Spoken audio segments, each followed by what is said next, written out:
E aí, tudo bem? Não sei se você já notou, se você já percebeu, né, com os meus vídeos, com meus textos, que eu tô sempre nas minhas vivências procurando tirar experiências, procurando aprender coisas e procurando melhorar esse programa de planejamento de estudos. Então, tudo que eu passo, tudo que eu vivo na minha área pessoal, na minha área acadêmica, na minha área profissional, enfim, na minha vida como um todo, eu procuro transformar em conhecimento, eu procuro transformar em aprendizado. Minha esposa fala que eu nunca tô de férias, mesmo quando eu tô de férias, ela fala que eu nunca tô de férias, que eu tô sempre tentando aprender e sugar algo. Eu particularmente me considero de férias quando eu tô de férias, porque isso pra mim é leve, não é nenhum peso, não é nenhum transtorno, tá? Vou te contar uma história super interessante e que vai ter um reflexo aí nos nossos estudos, no caso nos teus estudos, um ensinamento muito bom que eu trouxe, um ensinamento muito forte que eu tirei, certo?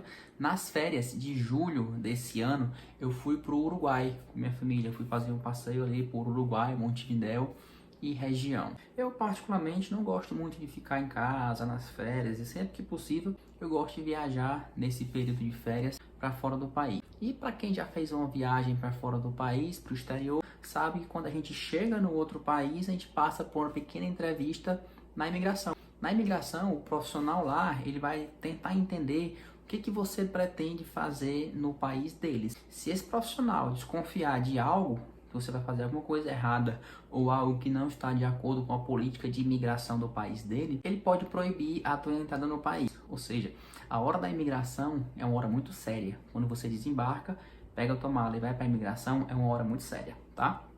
Quando a gente chegou na imigração, eu que fui liderando o grupo, eu que fui falando e conversando, né? Estávamos eu, minha esposa, minha filha, meu pai e minha mãe. Quando eu cheguei na imigração, o oficial me perguntou o que é que eu fazia no Brasil. E aí, em inglês, eu falei para ele que eu tinha uma empresa de treinamento na área de concursos públicos. E ele me fez uma pergunta que para mim, na hora e ainda hoje, me parece absolutamente inusitada. Nenhum oficial jamais tinha feito aquela pergunta absurda para mim. Já morei fora, já morei na Califórnia, já viajei para muitos cantos, passei por muitas imigrações, eu nunca tinha ouvido uma pergunta absolutamente inusitada como aquela. Ele me perguntou assim, mais ou menos, né? Disse, legal, qual é a lição mais importante que você ensina para os teus alunos? Qual é a coisa mais importante que alguém precisa fazer para ser aprovado em um concurso público? E não pude filmar na hora, né? Que nessa hora não é permitido o celular. Mas eu fiquei absurdamente surpreso com aquela pergunta. Eu não sei se você já tentou explicar para algum familiar ou para alguém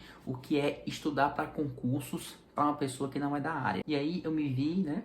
Agora me vi assim, bom, tô num país estrangeiro, falando em outra língua, em uma entrevista de imigração, e eu tenho que falar a coisa mais importante que eu ensino para os meus alunos terem resultados. Se aquele oficial não sentisse firmeza na minha resposta, eu poderia ser barrado ali mesmo e babau, né? Babau o sonho de férias com a família no Uruguai. E aí eu dei a seguinte resposta para ele. Eu disse em inglês: construir convicção. Essa é a coisa mais importante que você precisa. Tenha certeza do teu sucesso. Eu chamo disso de o segredo do talento. E aí o oficial sorriu, carimbou meu passaporte, carimbou da Ticinha, carimbou dos meus pais, carimbou da Amora e me desejou uma boa viagem em Montevidéu. E é isso que eu quero que você coloque na tua cabeça. Construa a tua convicção. Você vai ser aprovado desde que você se mantenha constante e firme nos teus estudos. No seu tempo, mas coloca isso na tua cabeça.